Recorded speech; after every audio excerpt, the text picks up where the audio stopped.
All right.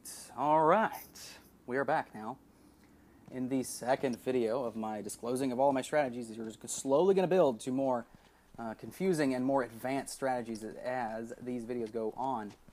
In this video, we're going to go into profiling and relative position. But for the first part, it's going to be profiling. And this is where you start to build profiles on your enemies, right? So the first thing you want to notice about someone, when you see a person, you want to notice what hat they're wearing. If you pick out what hat they're wearing, then you say, that's the person with that hat. And then you build their perks around what hat they wear, not their weapon. Not their weapon, because they could switch weapons. So you want to remember the hat. Because you have a hunting rifle, you see hats more often than your teammates do, or you notice them. Because you're aiming for the head, so the hat is there. And a lot of times people wear different hats. And if people have the same hat, then you have to go by name, which is more difficult, but it comes out less often. Now, when they have armor, you kind of want to associate names with that, because when they put armor on, then their hats change. But the easiest one to remember is always the girl. If you always want to start the girl over the hat, and then after that, maybe a hybrid between names and their hat. But a lot of better players don't even buy armor. And a lot of people don't even realize that I am paying attention to what hat people are wearing. Because it plays a big role. It's a starting foundation of this whole strategy, is what hat you have on. Now, let's go into profiling. What you're trying to do is figure out what perks people have. You're trying to figure out what perks people have so you can classify them into certain player classifications.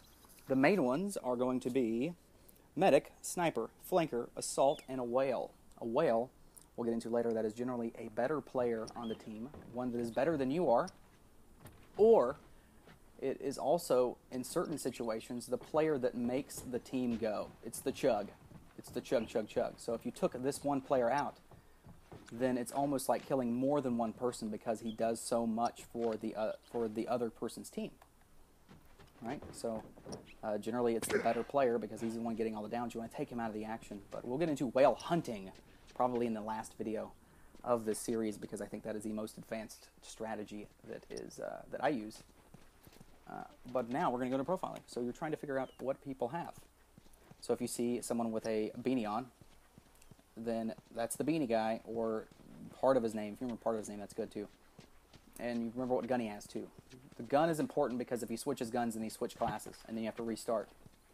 So try to pay attention if you think that someone has switched classes by switching weapons. Remember what person has which weapon. And that way, if you're building this profile on someone in the game, and he switches, then you can eliminate a lot of the perks he may have. The easiest one to pick up is Covert Training 3, because you can't mark him. That is the quickest one to identify, and then you can block off 5 points. Everyone has 13 that is of a decent level. Everyone has 13 points, and you can block off 5. Now we have 8 left. Well, let's say he has a semi-auto. That is another 4. So now we have 4 points left. And the next thing I would look for there is probably Brawler. And if he has Brawler, then you know it's either Strategist 1, Reviver, or Marathon. But it's unlikely he has Strategist, because he has Covert. Who runs Strategist 1 with Covert 3? No one. And another reason we're trying to unlock the power of Hawkeye, so if you have Hawkeye, you can see what they're doing. So if they're healing, then you know to block off 6 points for the healer. And we'll get into relative positioning of that later on. But now we're going to set up a scenario where, let's say, you have identified someone with Covert. That automatically puts him more likely to be into flanking. He's going to flank more often. And if someone doesn't have Covert, and he has an unsilenced weapon, then we're going to put him in the assault category. Unsilenced weapon, more aggressive, right? Now we're going to go into relative position, this beginning, and we're pretending it's a 2-on-1, and I am like, everyone's dead, and there's only 2 people left, and it's just me versus 2. Or we just started, and I'm just deciding to take on 2 players. So let's see, we see the assault guy here, and the assault guy you can classify, if you see Crafter, he's assault. If you see, usually the unsilenced large firearm that is not the sniper rifle or the bow. So it's really the burst rifle or the unsilenced semi that goes into the assault category, basically. Once that happens, then it goes into relative positioning. So let's say we had a flanker on their team, and you don't know where the flanker is, but we see the assault person. Now, all things being equal, it is more likely that the assault person is in front, or the flanker is in front of the assault person, either in the left or the right hallway. And this goes into movement now. Why is it so important to move as a sniper? Now, even if I think I can kill this person, or if it's a good situation for me, it is better that I live than take a risk of dying here, because you're going to have an easier time protecting yourself from the flanker if you, let's say you go to the right. Let's say we forget about this guy and we roll to the right, we block him off. Now the flanker is generally either going to be down this way or he's going to be in here. So you expect the flanker, because you saw the assault, you would expect the flanker to a lot of times be in here or above you somewhere, right? I'm expecting to roll out of this situation and some of the times get into a fight here. And if you do that, then you take you're isolating the assault guy. He can't do anything to you, and you have a one-on-one if you see him. If you wait here, and this takes a little bit of time, the flanker could come from here and you're surrounded. This is how you keep from getting surrounded, is even if it's like pretty good, you're going to kill this guy. Say if it's less than 80% of the time, if you think that you're going to kill this guy less than 80% of the time, usually I take one shot and forget it. And as I'm reloading, I roll into here. Usually it's one. If it's a headshot, that's good, and if not, either way. Even if I do down the person. If I down him, actually, it's different. If you take your one shot and you down him, then you can push up, and then you can do what I call a pick and roll. We'll get into that later. That's a pick and roll. But let's say we missed the shot. Now, if we stay here, this is the worst decision you can make. You cannot stay here. If you roll to the right, maybe you're getting tagged, there's a health kit in here, maybe you can get some time to heal, but you're expecting to get into this fight here. And if you don't see him, then it is likely that he is over here, right? He is going to try to flank from here. So then you can keep rolling forward if you don't see the flanker, and you would get the same one-on-one with the assault here, while taking the possibility of getting flanked out of the picture. You have kept yourself from getting flanked by doing this move. And that is assuming that there's no one here. And generally you have teammates. It's going to get more complicated here in the later videos, but I just want to point out that move. You have avoided a flank, and you have the same one-on-one that you did before. But you're safer in this one-on-one than you were, a lot safer, than if you were to stay here. Right? Now that we're getting profiling, I need to tell you why. The biggest reason that I have not done this video series is because I have a profile. I'm a sniper. And once people know about this is part of the reason I'm going to be very ineffective, or not really as effective, because generally the snipers are in the back. They're in the back of the team, right? And flankers are the kryptonite to our snipers, right? To me. Flankers are the people that I am usually worried about the most. So let's set up another scenario where I am a sniper and I am for some reason here. Now, because we're in the back, people that are aware of this class profiling and relative position of your team know that I am most likely the caboose. And your role as a sniper is a lot more important than people give you credit for, because you're the caboose and you have to be sniffing out flanks. You have to be covering your team. This is moving side to side is one of the best things that you can do, is the side to side zigzag up, because you're blocking off possible flanks. Now, if the flanker can get behind me, and this is another big reason I think that a silenced hunting rifle is underrated, and a lot of people don't use it, but this is the reason why. The biggest reason I could think of. If the sniper is in the bar, or the flanker, say he's in the bar, a lot of flankers don't do this. They get greedy and they move up and they attack right here. But flankers really should be waiting. If we're making a push on the right side, a flanker should actually not do anything until he sees a caboose move. And when the caboose moves, he can follow the caboose and get behind the entire team. If he gets greedy, then maybe I can jip and jive and call my team to help. But if he gets ahead of the caboose, then the whole team is sandwiched. The whole team is sandwiched and we are dead, and that is bad for us. Now we're going to get into what else you should be looking at whenever you see someone. Some other patterns you want to pay attention to. Number one would be the overall amount that they move. If they are generally a move more. If they move more and move less, that gets into, that's not, I don't have an explanation now, but that's something you want to pay attention to. I will get into why later in later videos. They move more or less, and the second thing is how close they are to the proximity of their teammates.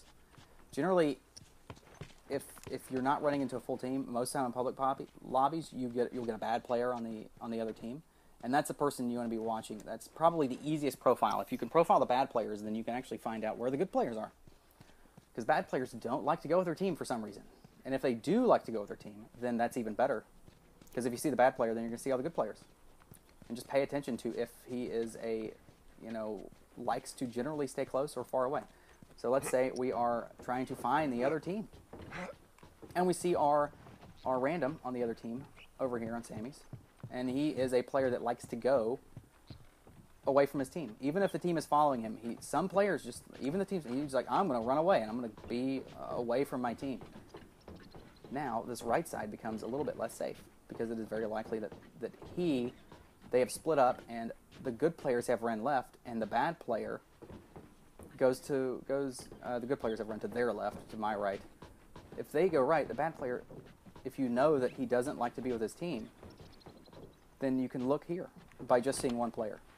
And you see the bad player, this box becomes more safe if you see him first, right? You're going to be sniffing out the bad player before you see the good player. And generally a lot of people are the opposite. They're like, oh my God, where's that good player at? If you see the bad player, then you can probably find out where the good player is by process of elimination. If you can find this pattern. Now see, the reason you profile bad players more than you do good players is because bad players mix it up, and that's how you defend against this whole strategy. And this is why part of the reason the finals were so bad for me is because they all took the same profile. They were all the support assault guys, and they didn't realize this at the time. So they're going to watch this video and go, oh, that's it. So we have our assault guy here, but in the finals, they were all the assault guy.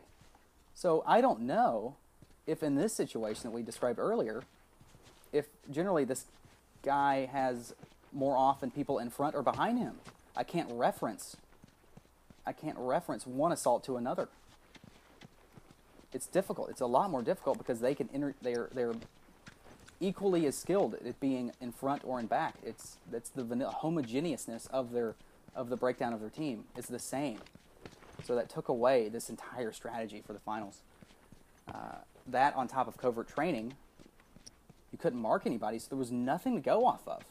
I could not get a starting point or a reference to begin to decide where to go.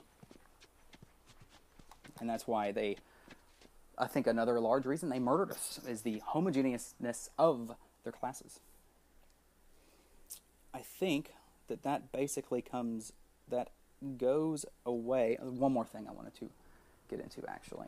If you have a hunting rifle and you're using a flanker, and this is why flankers love snipers like me, we can set flanks for people very easily. Say we see, let's see. We'll do another example if people are confused.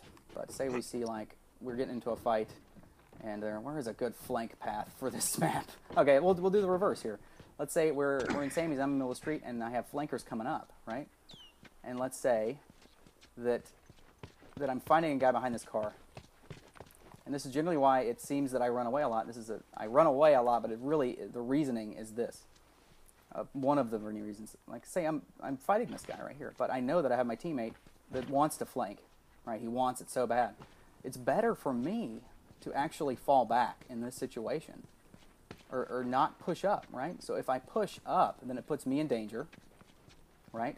And then it doesn't encourage this person to push up. But if I push back, say I'm damaged, and he may get greedy and he may want to come and like finish me off. But basically he's moving into the flanker's path. So if I'm the flanker, and let's say in the first scenario I didn't move up, I would actually have to go all the way here. Look at the amount of time. I'm running. So a flanker is crouch walking. They cannot move that quickly. But if you can somehow get the person that they want to flank to go forward, then it more than doubles the amount of time it takes for the flanker to flank, because the flanker is crouch walking, and if I'm regular walking, then I'm going a lot faster than the flanker. He has moved into a flank, and that's part of the reason we work with our teammates. But we're going to get into more of the advanced strategies of working with your teammates in the next video. This is where it gets exciting. So I hope to see you there.